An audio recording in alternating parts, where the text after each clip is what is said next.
With the NFL 2025 Combine now in the books, the Carolina Panthers, led by Dan Morgan and Dave Canellis, can now plan out what they may do in free agency that will lead to what they possibly will be doing in the NFL draft in April. But all signs are pointing from certain members in Panther galore that they're going to be searching for beef on the line in free agency and possibly a safety. Judging by what we saw, would you believe the Carolina Panthers' next star safety stole the show at the NFL Combine this weekend? Well, believe it. Want to find out why I believe the plan for the Carolina Panthers now needs to be to trade back and procure more picks, including its new star safety? Stay tuned to find out why I believe this guy can be the cornerstone of Ichiro Avero's new destructive D on this edition of Growlin' and Prowlin'.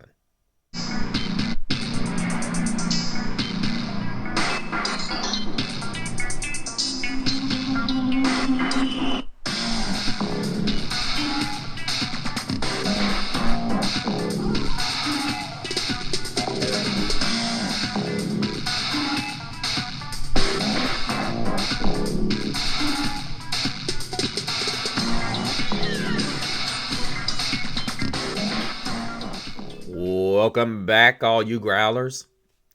Thank you so much for joining us for another edition of Growlin' and Prowlin'. Of course, you're growling with the one and only Mr. CeeLo, and I hope you guys are doing great. Just want to give a big growl out to another subscriber that is unknown. Please, if you guys join the show, please make sure you put your name down in the comments. You don't have to make any kind of statement. Just let Mr. CeeLo here know that you have joined the show. Got quite a few announcements here, as yours truly has a nephew that has a birthday. As a matter of fact, today, growl out to my nephew Buck, aka T-Rail. Love you, buddy. Also want to give a huge growl out to my aunt in heaven. Her birthday was yesterday. We love you, Aunt Kathy. You're still in our hearts and our prayers. And finally, yours truly became a married man this past week. And I want to give a huge growl out to my wife, Marilyn. Thank you so much for having me. I love you with all my heart. And we're going to have many, many great years together. Big growl out to my baby. Well, as we've gotten that out the way, so many of you have commented on the previous post that I put up in the group. But the big issue that we're dealing with here is guys, I'm going to tell you, it really gets under my skin when I'm hearing so many people that really do not understand what the Philadelphia Eagles were able to do. Now, don't get me wrong. There are going to be some talks about Sweat, which I would not mind getting if we could get him at a premium price. But the thing is, we have to have what it takes in order to we can only do what the Eagles did, is unless we can get some of the guys that they have in that front. And the reality of it is, it does not matter what we do, how bad we do it, and we have to procure the pieces needed. What everybody is saying is they're saying, oh, Sweat did this. No, Sweat would have done nothing without that great interior Carter and what the Eagles have built on that defensive interior. They're able to push the pocket so that no quarterback is able to escape. No quarterback is able to do what they do. And ultimately, when we played them, we proved that you cannot forget how important it is to protect on the inside.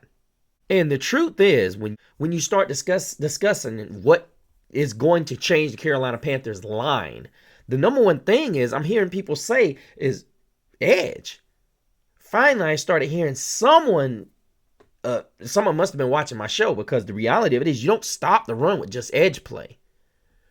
Okay, we had Derek Brown missing nearly all of the season. And you had guys like Ashawn Robinson that did an admirable job, but when you're not considered the you got guys that are basically stepping in to play a role that they weren't asked to be. Chateau did good last year, and then this season was kind of a, but he was the guy that was asked to be the anchor now. Ashawn Robinson came in and did admirably. Raekwon Williams and Deshaun Williams were just, LeBron Ray, you didn't have it. And ultimately, I do think this is an opportunity to say, hey, maybe we need to over pursue on this. As many of you have heard on the previous shows, that's what we need to do. Of course, there have been a couple of more contenders that have jumped out since the combine. But this show ultimately is about the Panthers starting from the back on up. And I'll show you, because what I was able to do, now this was a very difficult draft now that the reset buttons are hit on F Pro Football draft, and many of you are using it. I'm glad to see you guys using this one. This one's the one that has really updated the players and allowed a lot of trades to go down. And as I said, every pick that we had except the 113th was traded. We didn't keep any of our picks. We traded them all. And no, I want you to get it twisted. We still have our first, second, third, fourth, and seventh. Well, we don't have any of our. We have our first and second pick that is ours. We have a second that Cleveland has, a third that from Detroit, a fourth that is ours, but we don't have our fifth or sixth. But we got 2 7th-round picks. And just to let you guys know, in the draft, I'm going to show you what we got. We traded down from the 8th pick. And guys, let me go on record as saying, just because we have that 8th pick, we don't have to stay there. Unless someone doesn't offer us anything, we need to spend the time that we have trying to find a trade partner. I'm telling you, there are going to be guys out there that other teams are going to be interested in. I am almost for sure. But let me go through. As with the 18th pick, we took Nick Emanrory out of South Carolina, the safety that I was telling you guys, we're going to build this defense from the back front. Now, a lot of people say, well, it's already built. Yeah, semi, but it's going to be rebuilt. Then with the 39th pick, we get Shamar Stewart, edge out of Texas A&M. 6'5", 267 pounds. You guys have heard me talk about this guy. Then we get, with the 46th pick, we get Walter Nolan, defensive tackle out of Ole Miss. Then we move to the 61st pick, Azariah Thomas, corner out of Florida State, 6'1", 197. The reason why I'm not going through these because this is not a mock draft. This is what the mock draft would look like. This was what my perfect mock draft would look like with Nick Emanrory at the center of it all. Now, I didn't get every player I wanted. There was one player that I wanted to get, and it was the defensive back out of University of Texas, San Antonio. I can't remember, Zay Frazier. He was 6'2", and he ran a 4.38 40 at the combine. He was going to be my very last pick. He was going to be he was going to be my last pick. I was going to take my 239th and 251st overall pick, try to trade up and get this guy, but he was snagged by at pick 207. But then let's move on. Pick number 67. Now, some of you are going to shake your head at this one, but it's Jaden Higgins. This was a guy who surprised at the combine. I think he ran a 4.46 40 at the combine, but he's 6'4", 214 pounds.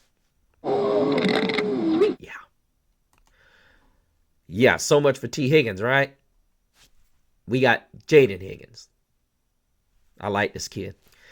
And most of you guys know you've seen this player in our mock drafts before. But he's going up the board, so it would not shock me if this guy's not going to be picked at 67. He's probably going to be picked more like 50s or high 40s. Then with the 80th pick, I took the big defensive tackle out, the versatile defensive tackle out of A&M. 6'3", 290 pounds, Shamar Turner. Because I'm a firm believer, if we can get versatility across that front five, and let's say we bring in we take DJ Wanham out on first down and we replace him with Shamar Turner, and then you got Shamar Stewart on the other side, who Stewart's not a light guy in his own right. He's 6'5", 267. So if you can get those two guys on the edges, and let's say bring Shy Tuttle in or Ashawn Robinson in at his spot, put him there and replace him with him, oh my gosh, you got a heck of a run stopping duo.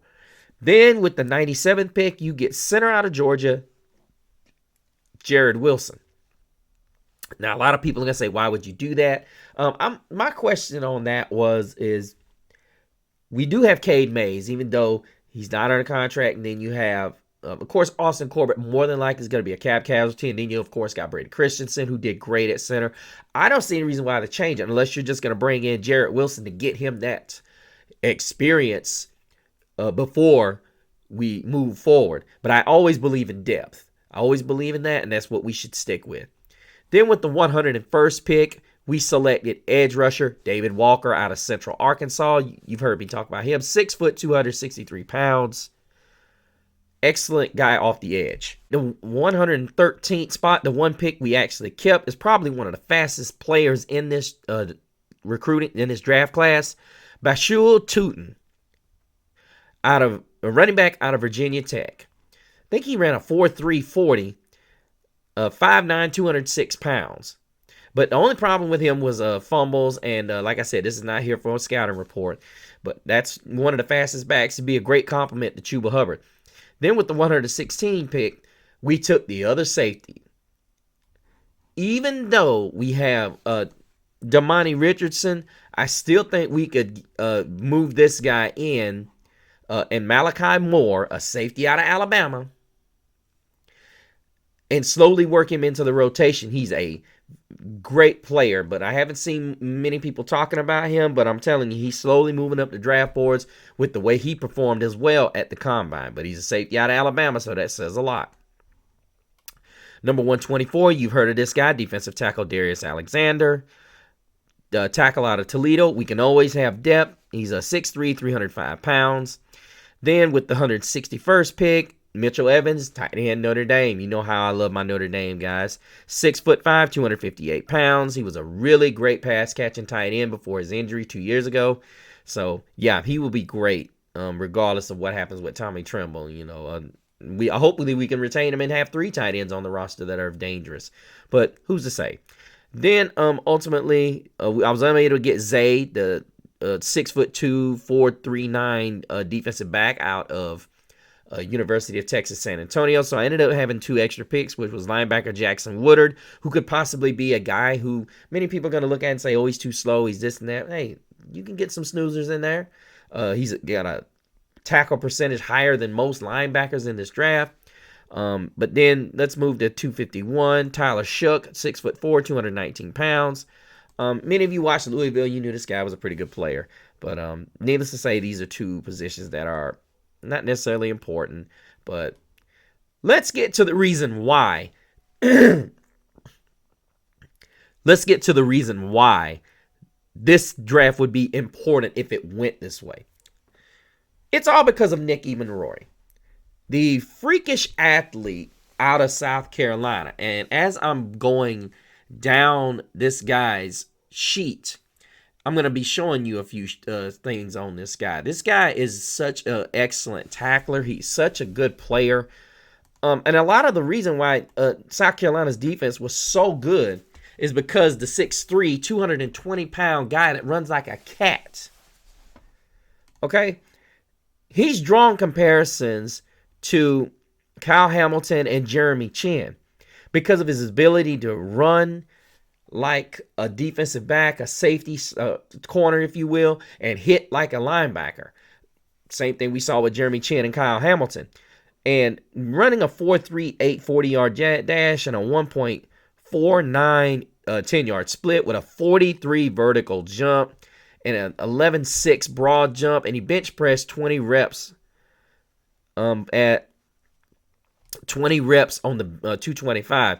And listen, they're saying he's a 6.35, eventual be a plus starter. This guy's going to be a stud. Let's stop calling this. I've seen people's mock drafts that say he's a second round. Somebody gonna steal this dude. And that's just like Brian Branch a few years ago in Detroit. This guy had a first-round grade until Detroit snagged him up near the end of the first half of the second round.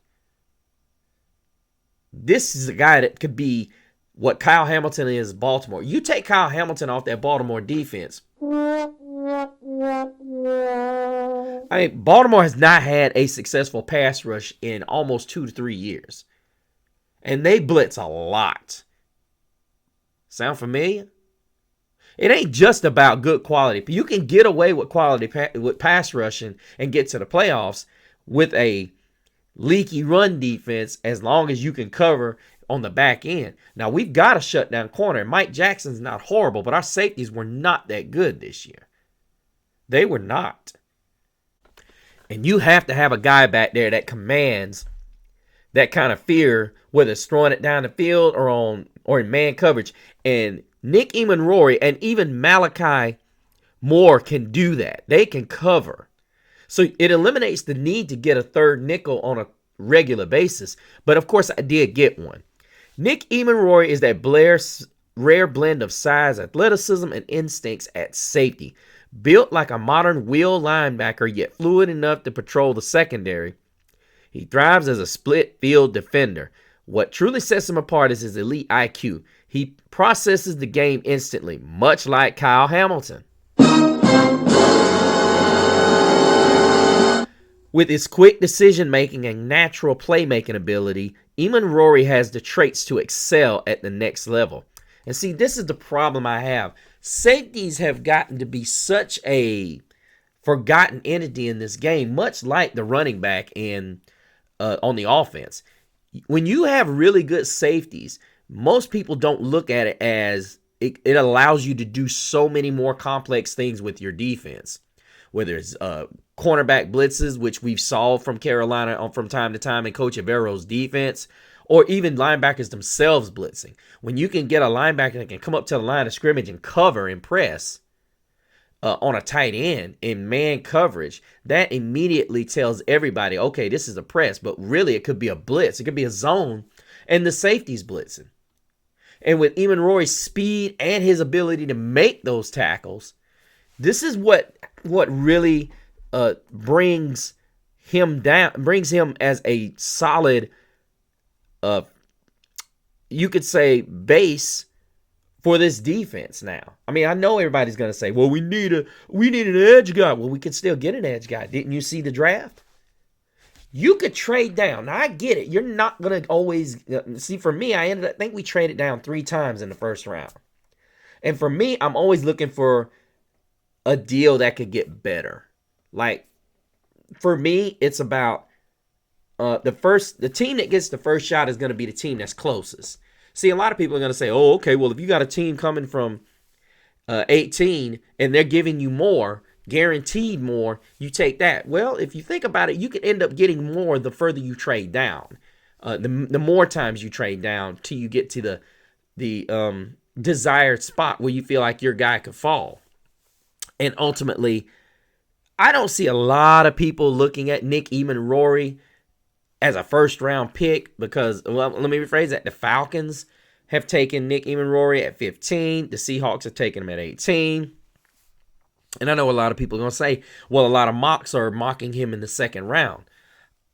I don't think I'm going to buy that. I think Eamon-Rory's 40 times said enough. And there are going to be defenses out there. It would not shock me if the Steelers looked at it and said, hey, let us think about this one.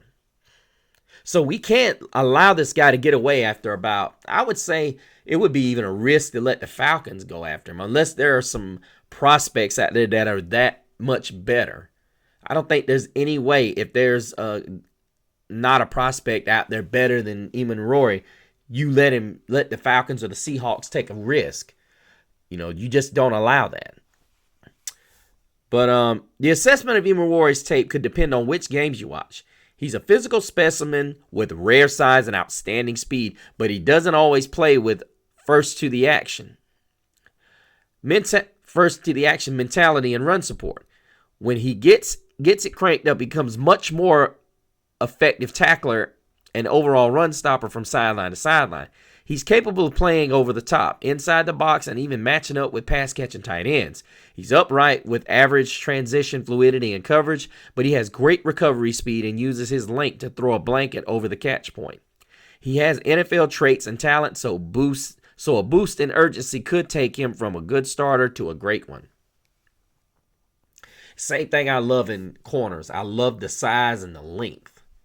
When you can get a corner, same thing with Kyle Hamilton, that is what makes him such a tough cover, because this guy is so long and he's so quick and makes up where you think he's beaten. He just throws those long arms up and get those long strides going.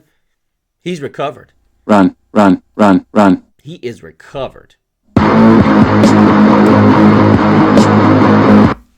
He exercises the elite blend of traits of speed and versatility. He has a skill set to match up with the top tight ends. Underestimating his range in space comes at a price. Wingspan and ball skills like a 5-star wide receiver. Able to land punishing blows on catch targets. Leaping and length helps smother catch tries. Has the speed to wipe out angles on wide runs. Racked up solo tackles in all 3 seasons. Yeah. Serious specimen right here. And I hope you guys understand. A lot of you are going to say you don't need to go get a safety. Look, a good safety that has great awareness and can cover the whole field with his speed, and when guys decide to take shots on you, has the ability to go up like a wide receiver and has that length and speed. When was the last time we had that? I don't think we ever had a safety of that caliber. It's time we get one. And he's a hometown boy, Panther Nation. What more would you want? Weaknesses. Drifts through games without urgency at times. Inconsistent downhill trigger and run support. Block, take on, and pursuit angles need improvement. Gives too much ground to blockers instead of bypassing. Hip tightness limits transition quickness in space, average instincts, and route anticipation. That can come in time. It's called experience. And when you got guys like a J.C. Horn back there, and you got Coach Avero understanding what he wants out of you, I don't see any reason why this guy can't be coached up. And he could be, as raw as he is, he could be one of the biggest safety playmakers that we've had. Stop the cap. Oh, yeah.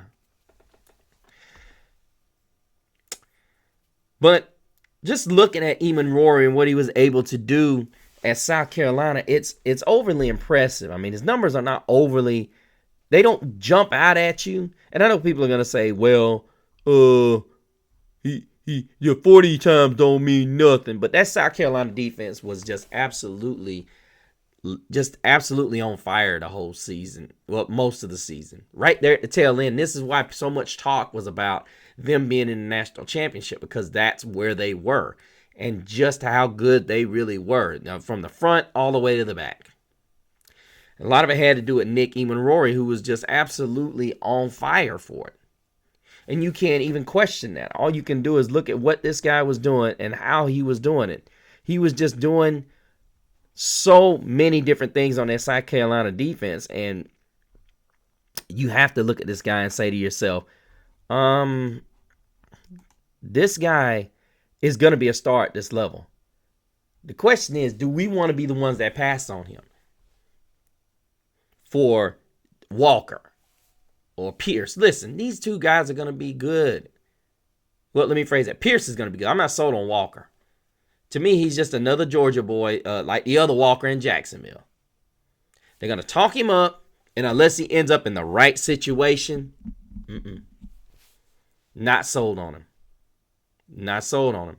And my thing is, guys, we cannot reach for anybody that's not going to be a playmaker day one.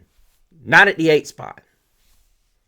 There are too many people that want to reach for certain guys. Let them reach. Because here's something I don't think many of you understand. We don't have another pick until 57. 57. So that means we've got to go almost 50 selections before we get another. Now, I get it. This draft is loaded. But why go after someone who's probably going to take 2 to 3 seasons? Because Trayvon Walker still ain't got it together in Jacksonville. I can tell you right now, taking him got a coach fired when they should have went with Aiden Hutchinson. Jacksonville would still be a pretty darn good football team and not looking at down the barrel of maybe a rebuild. Just saying. Because the truth of the matter is, you can't whiff on a guy that's supposed to be a number 1 pick or a number 2 or 3. People will say number 8's not a big deal. Well, J.C. Horn's been showing why he's an 8 pick. J.C. Horn showed why he was an 8 pick year 1. Isn't it fair to say that that number 8 pick this year needs to be doing the same? Because here's the reality. When you take the first pick, it's one of those where you have to knock that out of the park.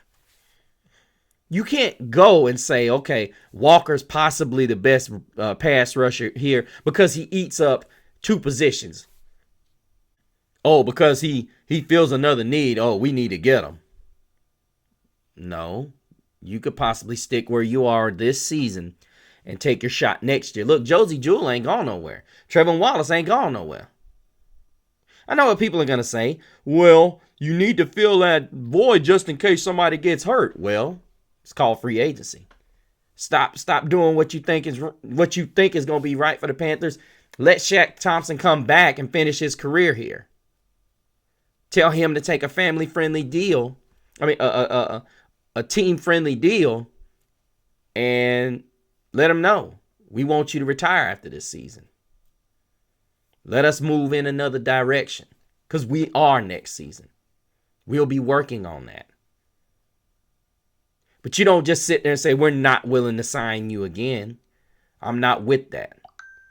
I think Shaq's been a loyal guy. He's taken numerous, cuts.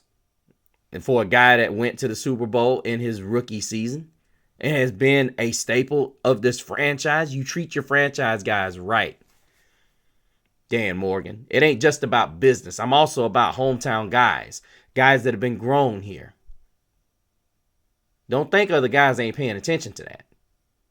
You don't want it to just be a business.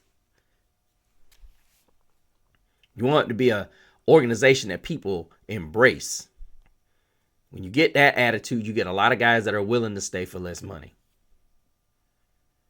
And I expect you to do that for Shaq. Any of y'all disagree with Shaq Thompson being given an opportunity to come back?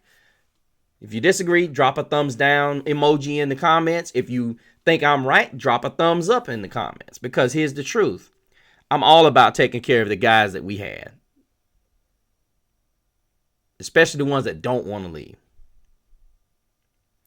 But Nick Emmanwori, ladies and gentlemen, Panther Nation, this is the guy that I'm telling you, if this guy comes here, everything else is going to be something easily to follow up on. Because whether you realize it or not, yes, we can build the defense on this, but we can't afford to do that on this point because we've got a specimen out there that can make this defense on the back end impossible to throw on. And then we can build it. Once we get this piece, everything else is going to fall in place. We'll be ready to compete next season. And I know people going to say, well, what about this season? There's going to be some growing pains. But you're going to feel them at the end of the season. But it goes back. I don't like revisiting the past, you guys. But the truth is, I told you, winning those 2 games, you were going to look here in a couple months and you're going to say, golly, y'all. If we would have just lost them 2 games, we would have everybody coming. Everybody would be coming right now. We could stack picks left and right. I mean, we could get rid of 2 picks. I mean, if we would have just got the 2nd pick or even the 1st pick, we could have got the 1st or the 2nd pick.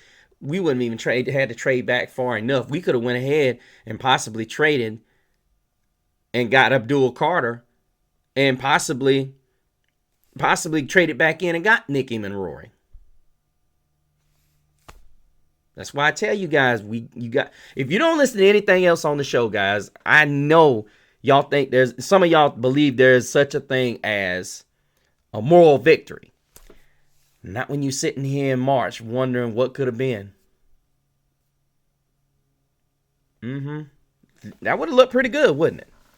I know a lot of y'all don't want to tell me, but y'all are sitting there looking like, man, could you imagine? Could you imagine had we done this or had we done that? I'm telling you. I am trying to tell you what would have happened.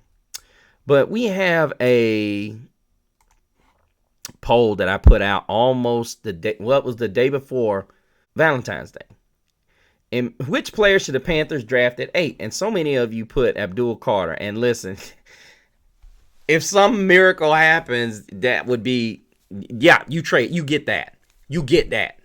But odds on in, if Abdul Carter's there, you will get the farm to get this guy. And I know a lot of people say, would you still trade it? That depends. If they're offering me, let's say it's somebody like Buffalo, and they've got the 30th pick, they're going to have to give me a first next year, a second next year, and they're going to have to give me a second this year. And a lot of people say, oh, you crazy? No. I think that's going to be fair because you think the Buffalo Bills would be the only team that would want Abdul Carter if he's available. I'm trying to tell you, this is why I don't understand why a lot of the teams like New England. I just did the mock draft for those guys on my other show, Gridiron Gay Pro Style. Listen, Abdul Carter's fine, but you have to do a lot of maneuvering just to get what you need. You don't have enough picks. And the truth of the matter is, yes, as attractive as Abdul Carter sounds for the Patriots, that's not their only need. I mean, yes, they need O-line help. They need defensive line. They need edge help in the worst way. Now, I know a lot of people are going to say, if you can get that edge right, everything else falls in place. Yeah, but you still can't run the football and you still can't protect. So as the Patriots, you got to figure out what's more important. I would say, yes, you could fix the defense with Abdul Carter, but that's a couple years away. So as I said, I'm looking at this, and Ted McMillan got 10%. Mason Graham got 10%, and 13% of you guys, like myself, believe we should trade down. James Pierce got 3%. Will Johnson, Larry, thank you so much for that. Greg Williams also. Javon Walker, no, 4%. Jack Sawyer, 2%. Carl, come on now, that's too high. Come on, bro.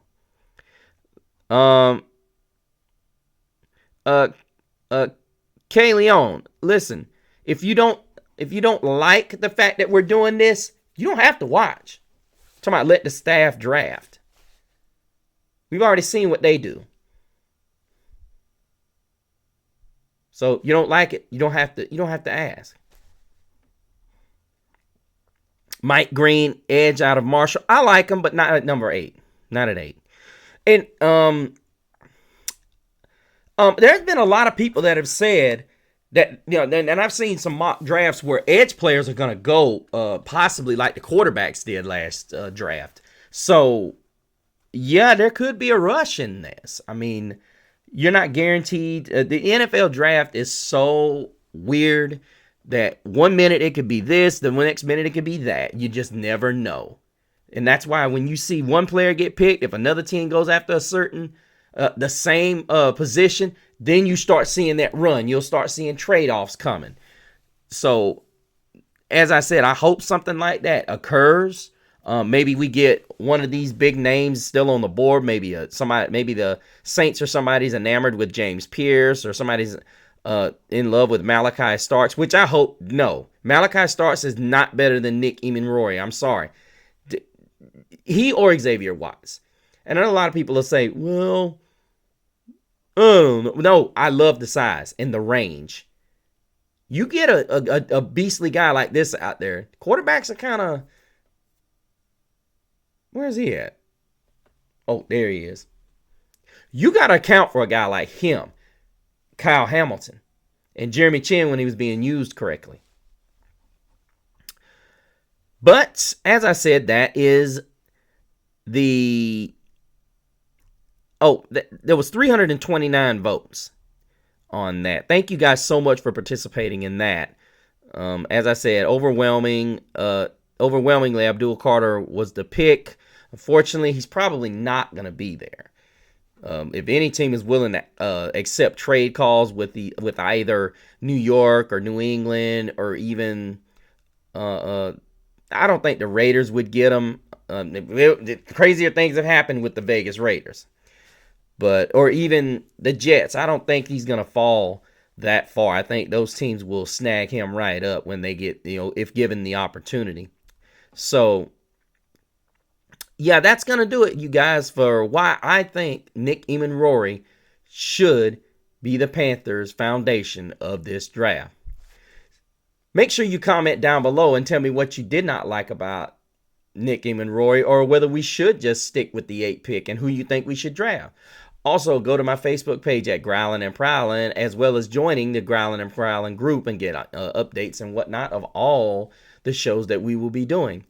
Make sure that you check me out on Instagram at Mr. CeeLo so you can catch me in all the shenanigans that I will be caught up in during the off season. But until the next time, keep prowling the airwaves and keep growling out. Keep pounding.